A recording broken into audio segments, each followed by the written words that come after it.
I promised you a surprising contribution. It was surprising, but quite impressive as well. Thank you very much for this contribution from your side, Professor Louise Fresco.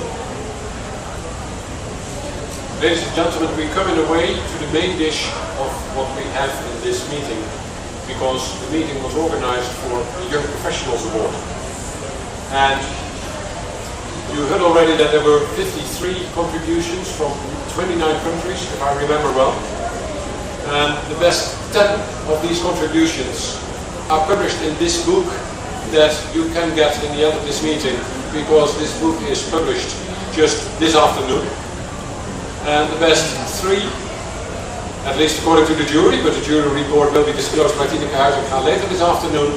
The best 3 are here in the room, and you can also, at those posters after the meeting, look a little bit at the summary of what they have contributed. I'm very happy that there are 3 award winners, at least the first 3, that originate from very several regions in the world. It is also one contribution from the Netherlands. Probably that makes us a bit proud. It's one contribution from the United States. And to make the world complete, there is one Italian person living in Hong Kong who is the third one who will present. So that makes about a global picture, I hope. The last one is the first one that I would like to ask to give his introduction. It's Federico Curiel, an Italian person, as I told, living in Hong Kong, about Regeneration Delta. Federico, please.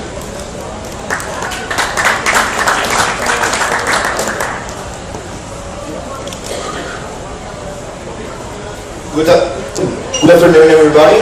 I'm really happy and honored of being here today showing you my proposal. My name is Freddy Curiel. I'm a landscape architect, and I'm going to introduce you to Regeneration Delta. It's a multi-layered strategy proposing a sustainable management of the whole Porter River Delta. And it basically consists of regenerating some abandoned rural areas along the coastline into a large system of algae harvesting ponds that are able to produce biofuel out of industrial emissions. We are located in the Guangdong province.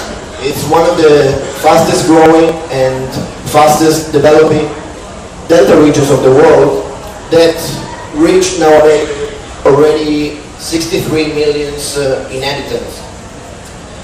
Not only the intense development is seriously endangering the area under different aspects, but also the fact that there's many, maybe too many, different municipalities and governments taking actions and decisions on the territory. As it often happens, all parties involved are not cause of the same problem and are not sharing the same risks. Therefore, they do not all have the same interest into solving these issues.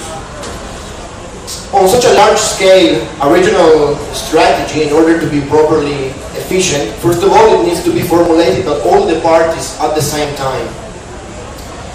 Therefore, the approach here hasn't been the one of finding a specific solution and tackling one single problem, but rather after analyzing the local environmental and political conditions and keeping in mind, of course, certain global issues as global warming and sea level rise, Regeneration Delta deals with several challenges, providing a local solution with a single intervention. As you can see from the diagram,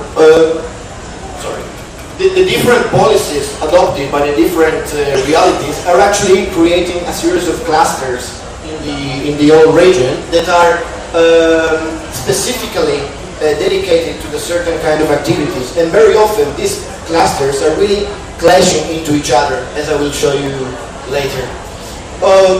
Along the coastal line, some areas that are abandoned rural areas have been individuated in order to be transformed into algae ponds. In particularly, I want to show you an area where I concentrated, that is the border between Shenzhen and Hong Kong. You can really see what happens when two totally different policies are applied to the territory. In Shenzhen, we have a very high dense region facing the most untouched region of the area of the region that is made only of fish ponds and agricultural fields and rice fields. These rice fields and fish ponds would be gradually transformed into algae ponds, as you can see on the diagram on my right. And this intervention not only would prevent urban sprawl, but would also create a series of green stepping stones. To be very simplistic, basically the new established infrastructure would have multiple functions. It would work as a higher dike preventing flooding from the sea towards the sea. It will be able to host the CO2 storage network necessary to gather all the emissions from the industrial areas and pump them into the algae ponds created by this new infrastructure. This would be the new established scenario that is able to satisfy at the same moment both ecological needs and economical needs of the area. I will not have enough time to explain about algae technology, but it has been demonstrated in the last year that it's the most efficient way of producing biofuel out of CO2 emissions. In this diagram, you can see how the whole process is expressed in terms of activity, effect, and process. Here as well, I cannot go in details, but you can check in my poster, but what is very important is that it creates a series of solutions, turning certain problems into a practical solution.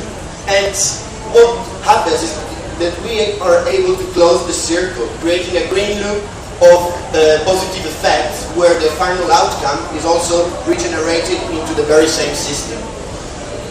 I'm pretty much done. What I want to finish as a statement is that in this case, myself as a landscape designer, sustainability has not been just a layer added to the design afterwards, as too often happens, but it's rather been the starting point to understanding how the land works and how to understand how the optimal transformation of the landscape can be generated. Thank you for your attention.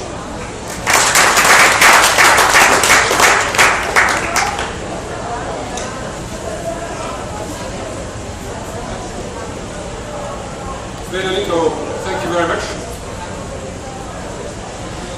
We continue with the second contribution that will be delivered here, which is from three young professionals from the Netherlands. It is Sander van Rooij, who will give the presentation also on behalf of his colleagues Emiel Kuijs and Bart van Buren about Balance Island. Sander.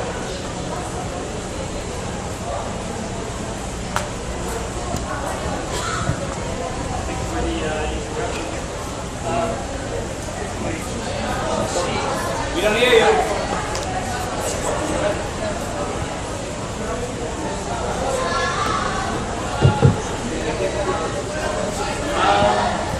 I'm here to present you an innovation called Balance Island.